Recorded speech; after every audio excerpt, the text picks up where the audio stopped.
Hey everybody, this is PJ from Lancaster Archery. I'm here inside the LAS Express, which we've been out on the trail of tournaments the past couple weeks, and this is a rare moment where we get to talk to Randy Groff. Randy is the manager of the LAS Express. He's out there on the road. He sees what products you're all using. He knows what the pros are using. So if it has to do with archery and products at events, Randy's the man.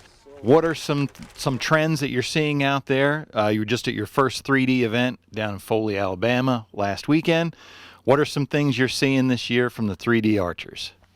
More often than not, the most common thing that we talk about is definitely arrow components. That's definitely the number one thing. Things are getting bashed up. Everybody's aiming at the same spot on the target. So definitely that's one of the biggest things is people are replacing bushings, nocks, points in their arrow components, being the number one thing. Second, I would say is stabilization. Stabilizers have come a long way. There's basically several years ago, Bee Stinger actually was one of the first to really come out with the really stiff rods where they that you're able to really load up weight on them, to get everything settled in. And I'm definitely finding that, there's higher scores and everything, I think, from that. So, as far as stabilizers go, we're constantly selling weights and brackets and things like that. What's the weight setup that you're seeing? Or let's back up. What's the common bar setup that you're seeing from most of the 3D archers? Generally, it's a longer front rod.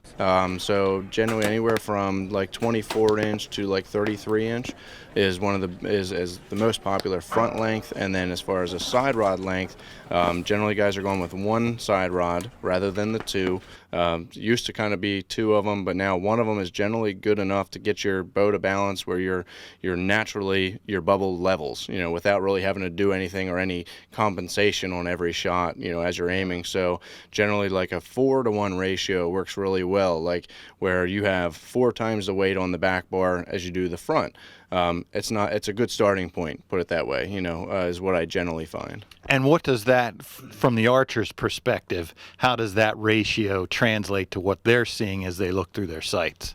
Well, what you'll really find is basically you're actually adding or taking off from the front to back to more or less steer your pin right up into where you want to aim. Like if you're holding low and you just can't seem to bring it up, generally you can add a little more to the back or potentially take a little off the front. One of the biggest things you don't want to do is I generally recommend that nobody go less than 2 ounces on the front. 2 to 3 ounces is generally good to keep on the front, because when you're actually aiming, if you get a little bit of side-to-side wobble, that actually will help to tame that down a lot. So that's one of the biggest things I always tell people. So you probably sell a lot of single rod connections on here versus the V-bars. That's probably a popular seller, I would imagine. Yeah, absolutely. AAE came out with a new gripper, which is a really good one.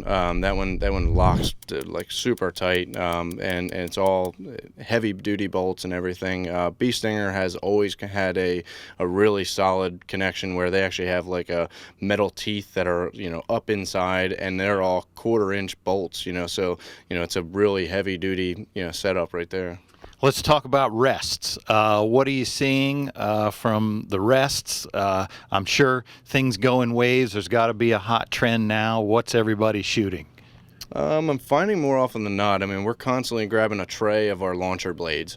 So launcher blade rests are definitely like the number one rest still for target. But now one of the newest things is Hamskea actually came out with like the Hybrid Pro. Hamskea's been out for a couple years now, and guys have really liked it, where they're shooting a launcher blade on it, but as a drop away.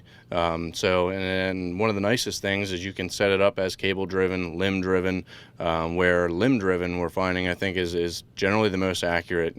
Being able to put that on the limb where there's generally no outside influence, there's no difference, where the cable driven, there can be a little bit of a change depending on how your release goes off that time, which basically takes away from a little bit of the forgiveness of the bow. Releases. What are the hot things on the 3D circuit? What are they shooting most commonly? Well, I find there's definitely a pretty close mix between back tension, like a hinge style back tension, and thumb releases. generally there's a lot more guys I feel like to have both more often than not, because if you get a little bit of jumpy on your trigger or something like that, which a lot of us know about, is not any fun, and then you got to pick up your hinge for a little bit. It's great to have like more than one release so that you can kind of go back and forth. All the manufacturers have new ones out there. Scott has several new releases. The Halo has been really popular this year. Yeah. That's definitely, it's a hinge style back tension. It's all brass. It has a little bit new handle design to it that guys are liking. True Ball has several new releases out that have been really good. Like the Sweet Spot Pro. Sweet Spot's been a release that's been great for years, and it's a really, really good back tension for a lot of beginners to go with because it has the safety in it. Right. And now this year they made it in brass, which is a nice thing, and then also they have it so that it has the adjustable handles, so you can make it 2, 3, or 4 finger, which is always kind of a toss up for guys whether or not they want to go with 3 or 4, and so they kind of get a little bit stuck. And I tell people, hey, if you get a 4 finger, you can shoot it as a 3. Sure. Or if you get one of these that are adjustable like Scott and True Ball has, then it's perfect. What's the hot thumb release this year? I'd say number one, I'd probably have to say is a Stan SX3 is the number one. Stans have been excellent, where basically all the adjustments are really easy.